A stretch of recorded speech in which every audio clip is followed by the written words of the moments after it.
I love watching Brad Owen video blogs, don't you? Let's take a look at a hand he played recently where he flops a pretty good hand. It's certainly okay to fold small pocket pairs from early position if you're in a tough game with lots of 3-betting. Most of the time, that won't be the case. I raised to 30. We are playing 5-10 no limit Texas style. Under the gun. Brad opens the pocket threes. As he mentions here, it's probably okay to just fold this hand if your opponents are going to be re-raising a lot.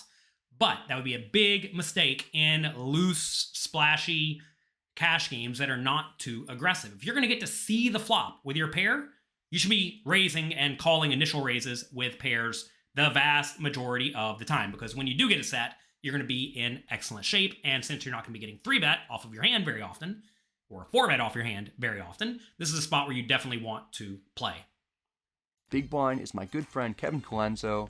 He's been in several previous vlogs. He calls for 20 more. We're heads up in position. The flop comes 7-4-3 rainbow. We've got bottom set in a situation where we shouldn't be strong very often. The big blind checks. I'm not a big fan of slow playing, particularly when the board is coordinated. I bet 40. All right, pot is 65, and Brad decides to go about 2/3 pot for $40. I'm not exactly sure who his opponent is, but if his opponent is a good, strong, world-class player, as opposed to a loose, splashy cash game player, we now want to revert to playing a much more strong GTO strategy against this player, if that's who we are actually against. So what is the GTO play on the 7-4-3 board? Well, when there's already a straight available on the flop, you typically want to use smaller sizes in general.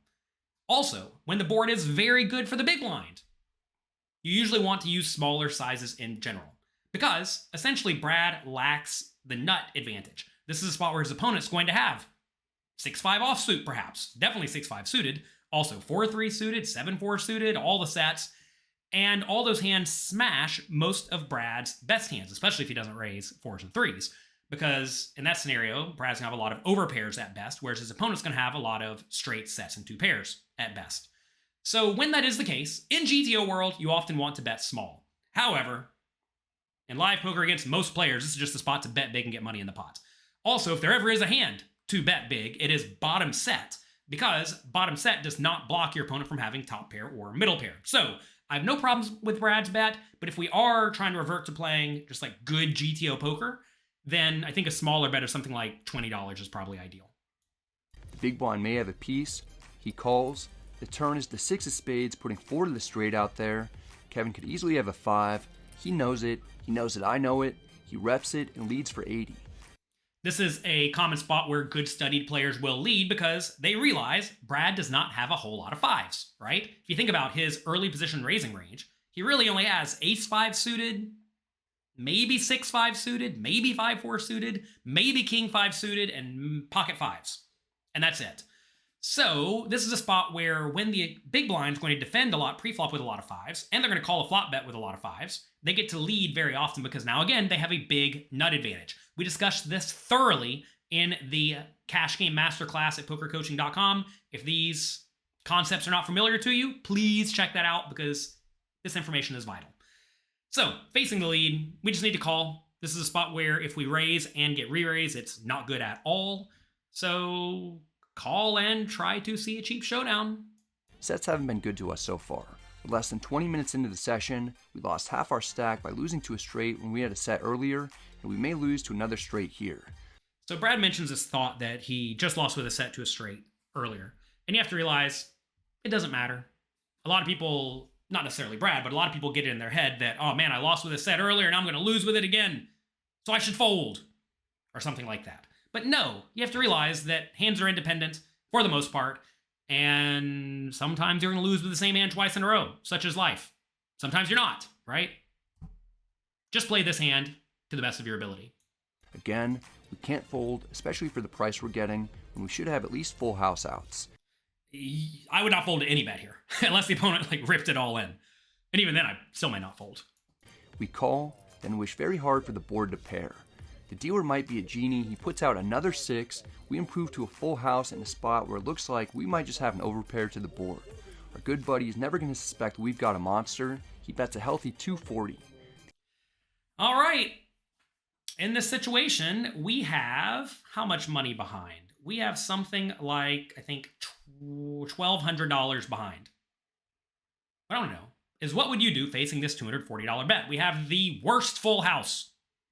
You're obviously not folding. The question is, should you be a little careful and just call? Should you raise small, like $600, or should you rip it all in? Take a second, think about it, and write what you would do in the comments section below. And while you're down there, click the like and subscribe button, please. I think this is a spot where in GTO world, you probably just want to go all in. The full house is great. Your opponent really is not going to have a whole lot of sets to lead the turn, and probably not a whole lot of two pairs to lead the turn. Although, they could. As they have more sets and two pairs to lead the turn, that should make you way more inclined to just call. But most people in the opponent's shoes are either going to have a straight or a non-premium hand. So if that's the case, raising is quite nice because you put all the opponent's straights, which should be a lot of their range, in a really, really miserable spot. Now, if your opponent will fold a straight to a raise every time, then obviously don't raise. Some players in cash games, especially if they are playing way too big for their bankroll, they will just not call it off for all their money without the super nuts. And if that's the case, you should be bluffing a ton on the river, right? But you should not really raise hands like this. So always consider your opponent, their particular situation, and their overall strategy when you decide what to do in this situation. But I think the default play is to shove. But if you think your particular opponent's just not going to pay you off because either they're nitty or they think you are so bad at poker that you would never bluff here, well, in that scenario, you should just call. The issue is that he actually could have a full house himself, and every other full house is beating us. He could have comfortably led turn with a higher set, or even two pair that is now turned into a better full house, knowing that I'll have very few fives as an early position pre-flop raiser. So Brad does say here that he could have the better boats, right, to lead the turn. And I think you're going to find that most people will start by leading the turn with like a lot of their fives, right? And then the question becomes, will they lead stuff like 7-6 or pocket sixes or pocket fours, right?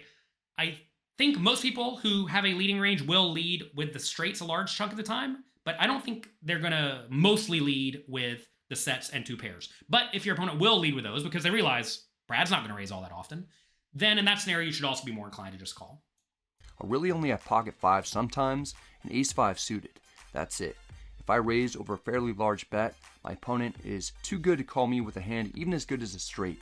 He didn't win his 2 World Series of Poker circuit rings and $1.5 million in tournament cashes by calling a bunch of river raises. Worth noting, if your opponent's range is almost all straights, that's value, and then some bluffs. If they're going to fold all the straights to a shove, I'm telling you, you are going to print money by jamming here with probably any 2 cards. And that's going to be especially true if you block a full house. Since I don't think that we'll get called by worse, I just flat. It turns out, Kevin isn't my friend at all. He tried to bluff me with ace-queen suited while I was already stuck. What a complete lack of respect. He knows the board is theoretically better for his range than it should be for ours. In fact, based on how this hand played, it would seem that our whole cards got somehow switched. I wouldn't expect Kevin to have ace-queen, and he obviously didn't expect me to have 3s full. Interesting spot. So if the opponent is playing the ace-queen that way, I can guarantee you they're going to be drastically over-bluffing. If we rewind back here a little bit to the turn, on this board, if you are going to be bluffing, you'd much prefer to have an 8 in your hand, or maybe a hand like 10-9, where an 8 makes a straight, and the opponent really should have a lot of hands containing an 8 or 10-9.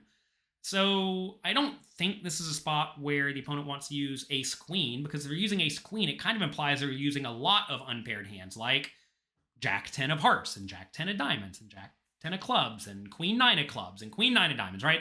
There's a whole lot of hands that could conceivably be in the opponent's range to bluff in that spot. And if they're bluffing all of those, I can tell you they're going to be drastically over bluffing. So if they're going to be drastically over bluffing, and they're going to fold a straight to a shove everything, scoop the pot, and print all the equity. That's going to get it for today. Hope you enjoyed this video. If you did, click the like and subscribe buttons down below. We have another fun video lined up. Make sure you check it out. Thank you for being here. Good luck. And don't be afraid to go for value with the full house, but at the same time, don't value own yourself.